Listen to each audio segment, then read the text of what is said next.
My 28 female, second cousin, 53 male, has been going on and on nonstop lately to the rest of our family about how disappointing his daughter, 24, is for not being a real adult and being a lot less successful than her friends.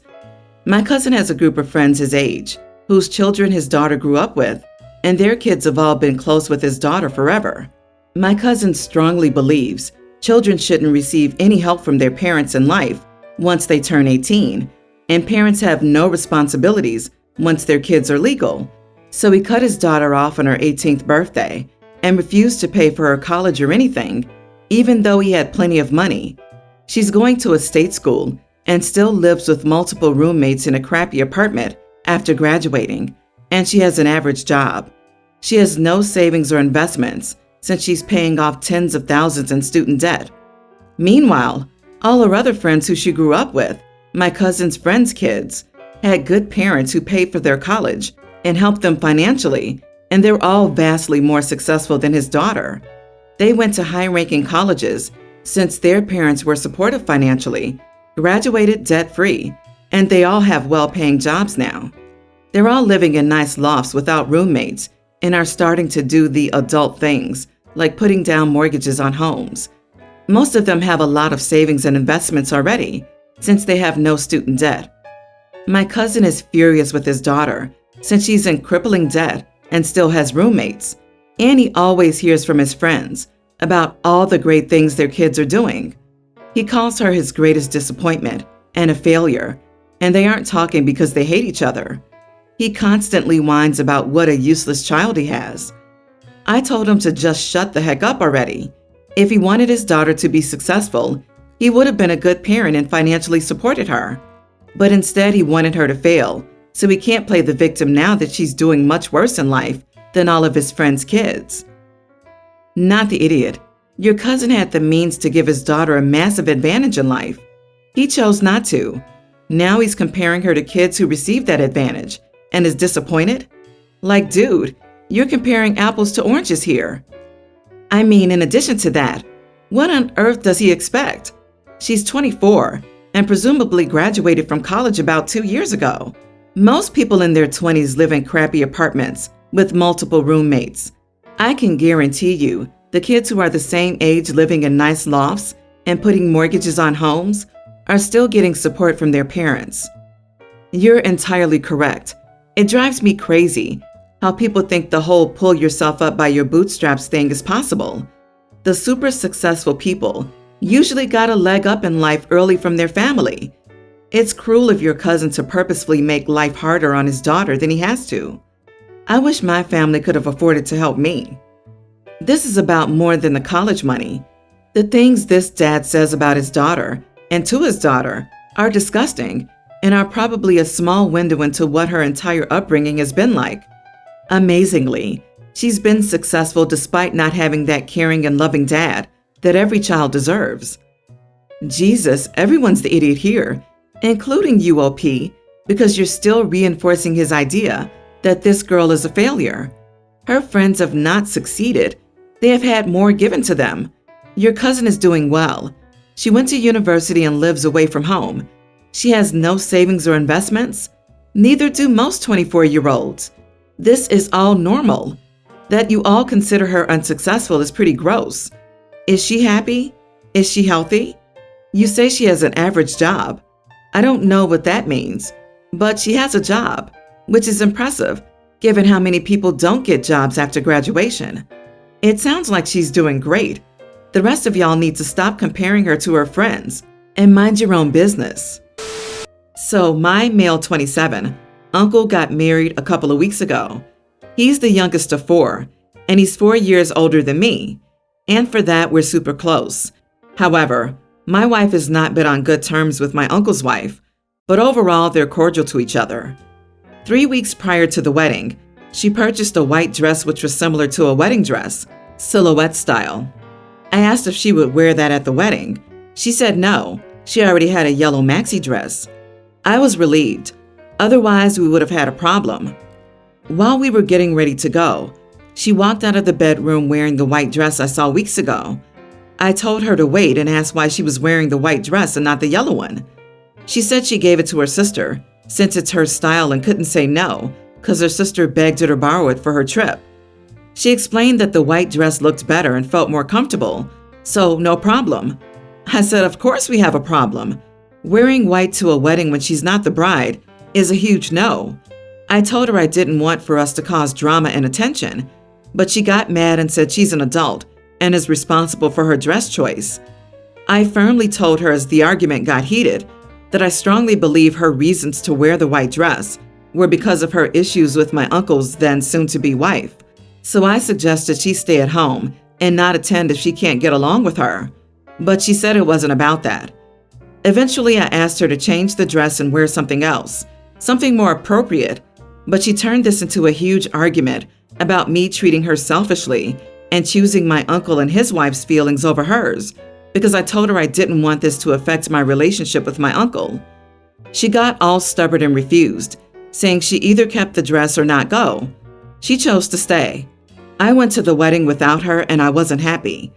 Since then, she's been giving me the cold shoulder, saying I deprived her of being at the wedding by policing her looks and disregarding her feelings. I asked how she'd feel if someone showed up in a white dress at our wedding, for example. Would she be okay with that? I got no response, but all she says now is I chose my uncle and his wife's feelings over hers. Am I the idiot? It's too close of a coincidence that she bought a white dress before and just had to give the yellow one away. Good for you for sticking up for your uncle and his bride. You potentially prevented a huge scene and saved family drama. Changing would have been a simple request if she genuinely wanted to go to the wedding and not have drama. Your wife knows it was wrong. That's why she won't answer you when you remind her that she wouldn't be okay with an extra white dress at her wedding. There isn't a snowball's chance down below that she didn't buy that dress specifically for the wedding. She knew exactly what she was doing. She knew exactly how it was going to play out, and she wanted it to play out that way. Good for you, OP, for putting your foot down and not letting it happen. Your wife is an idiot, and she knows it. She also knows that wearing white to another woman's wedding is not only wrong, but a clear attempt to stand up to the bride and steal her moment. More, your wife tried a power play and lost. That's going to be a problem for a long time because you chose your uncle's happiness over her desire to show up his wife. You absolutely did the right thing. You are not the idiot. I, 25 female, had my daughter back in October with my husband, 30. My husband grew up with his mother as a stay-at-home mom while his father worked, and he wanted that in our relationship. When I got pregnant, I was still working from home most of the time, so he reluctantly agreed I could keep working while pregnant. We decided that I'd stay employed for the 6 weeks paid maternity leave, then quit. I genuinely thought this was what I wanted, but honestly, it's been awful. My husband works in law and has long hours, leaving me alone to handle everything around the house, on top of a baby. I felt isolated and overwhelmed, and felt like I'd lost my identity. I love being a mom, and I love my daughter, but after she's done eating, changing a diaper, etc., all she does is sleep.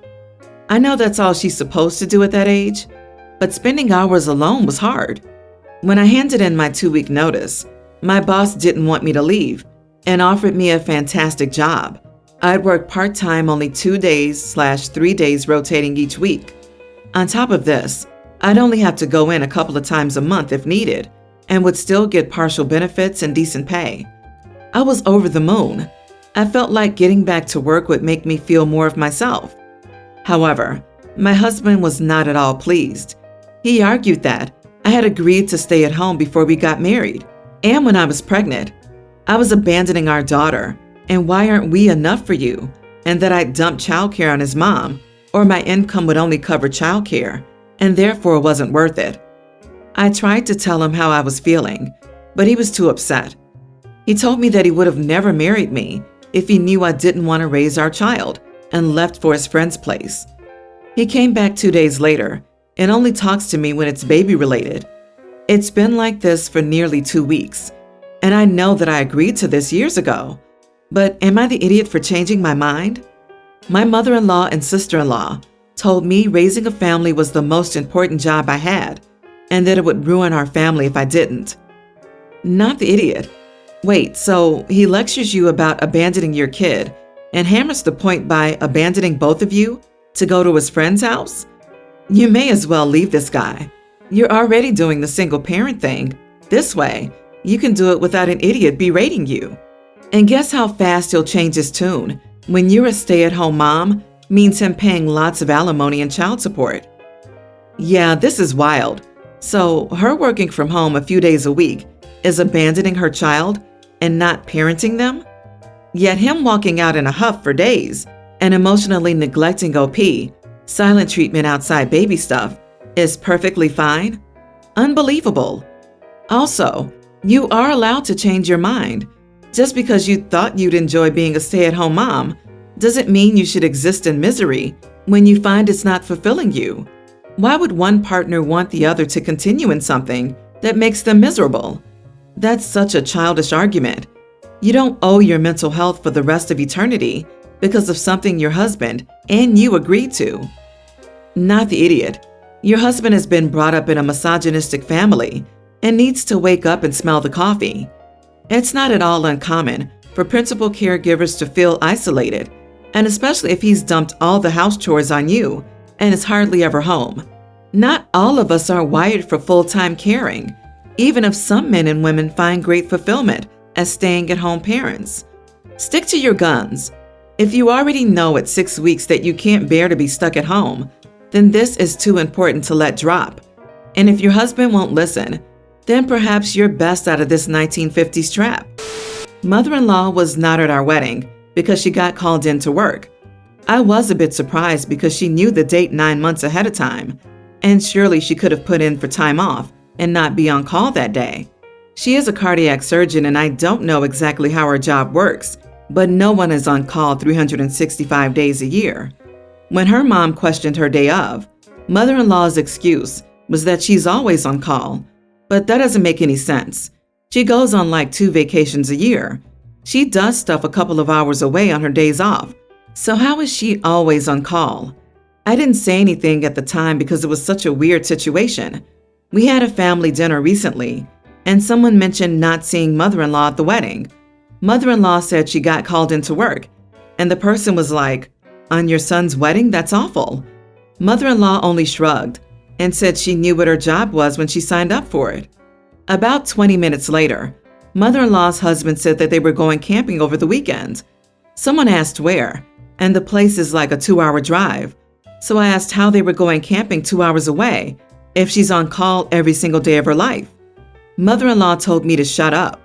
Even mother-in-law's dad questioned it, and mother-in-law got dramatic and was like, "Fine, next time I'll tell the person to die."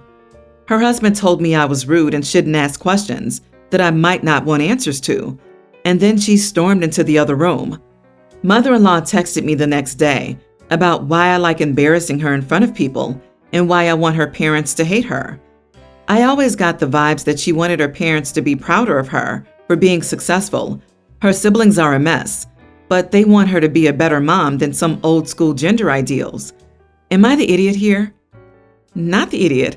So I asked how they were going camping 2 hours away if she is on call every single day of her life. It's a valid question. She couldn't attend your wedding because of an emergency. Well, what happens when she's off for 2 weeks on vacation? It could be she didn't notify whoever she needed to inform that it was necessary to not be on call that day, figuring the chance of her getting called in was low. Or maybe the surgeon they would have put on call instead of her had some emergency. There's no reason to read anything malicious into it, except her defensive reaction is pretty telling. Not the idiot. It sounds like she never planned on going to the wedding at all to me. You just asked a simple question. If that embarrassed her, that's her problem. Even if you had an ulterior motive, it was a legit and potentially innocent question to ask. The fact that mother-in-law's husband said, "You shouldn't ask questions that you might not want the answers to," is pretty telling that there's a bigger fish in this pond of stories. OP is a massive idiot. She knew the context with mother-in-law's parents. Bringing it up in front of them seems intentional and passive-aggressive. They may have always judged her for choosing to be a surgeon instead of choosing a career that flexes around parenting. Her parents are boomers. This is incredibly likely. Asking that question in front of judgmental parents, if they are, might have come across as passive-aggressive, especially considering mother-in-law texted her after to tell her off for trying to make her look bad in front of her parents. I honestly wouldn't be surprised if mother-in-law's whole career hasn't been filled with endless passive-aggressive comments about neglecting her family. Comments male surgeons don't get. I think father-in-law snapped at OP because he saw what she was doing, and he's tired of her crap too. Yeah, this is nonsense. No doctor is on call 24/7 anymore. It's unsafe and illegal. Also, no hospital will only have one cardiac surgeon. She will not have been the only person who could do a life-saving surgery that day. Even if the parents judge the mother-in-law for being a working mom, this is not what this is about. Missing the odd football game or dance recital because you're working is completely fair enough. Missing your own son's wedding is not the same thing. With the months of notice, even if mother-in-law was scheduled to work, someone would have swapped with her, or she could have gotten time off. Instead, she used work as a lazy excuse, rather than putting on her big girl pants and having an honest conversation with her son about why she didn't want to go. I, 24 female, have always been clear that my dogs are my top priority. I spend most of my money on them. I spend most of my time with them, and my whole life revolves around them. My boyfriend, 27, knew this from the start when I told him how I show my poodles and how much time and money it takes me. He asked me what my hobbies are. My dogs. What do I do for fun? Show my dogs. You get the idea. This isn't to say I don't do other things. Of course I do. But I am also a dog groomer, and the majority of my friends I have made through showing. So dogs in general do make up a large chunk of my life. So I had a very important show coming up. The points from this show could earn my girl her first champion title. I had been planning for months, and my boyfriend knew this. It was pretty hectic juggling everything about a week or so before this show. I had to balance work, my social life, restock my supplies, and make a wig for my girl. It was just a mess. My boyfriend asked me in passing about a family gathering and how he wants me to go. I said, of course, without asking the date. The day arrives and I'm piling the dogs in the car after staying up until 4 a.m. prepping them, and my boyfriend asked where I'm going. I told him to the show, and he said that his family function was that same day. I'm like, obviously there was some miscommunication because I've been planning this for ages. He said he was sick of my obsession with dogs, and I was neglecting him. He told me to choose right there and then, him or the dogs. I picked the dogs. I came home and he wasn't there. A few of his clothes were gone, and he left a note saying he was staying at his mom's to sort out his thoughts. I didn't understand the issue at first, but I have been contacted by mutual friends telling me I need to tone it down and start putting my man first, and that what I did was rude and unfair. I don't know. Maybe I am a bit of an idiot. My girl won Best in Show, by the way. Not the idiot. I mean, you were pretty clear with him from the beginning that this was an important part of your life. And knowing how important all this is for you, I find it fishy he decided to set up this family function on that very day so he could spring it on you last second. It feels like he set a trap and caught himself in it, Wile E. Coyote style. I don't know. It's possible that he set it up expressly to force this issue, but I feel like we tend to imagine that these SOs are scheming villains, always plotting in the background, when the reality is often much simpler. I still think OP is not the idiot, although she should examine her life and make sure that she wants to continue putting her dogs first in every situation. If she does, that's fine, but it's not fair to get into relationships and then constantly push your partners to the sidelines. OP, I think due to your level of commitment to your dogs, it might not be possible to have a relationship with someone. If you want to save this relationship, assuming he gives you a chance, you will have to apologize. You probably need to learn to balance things, unless you're cool with only being in a relationship with dogs. It makes you more interesting not to make your entire personality about dogs.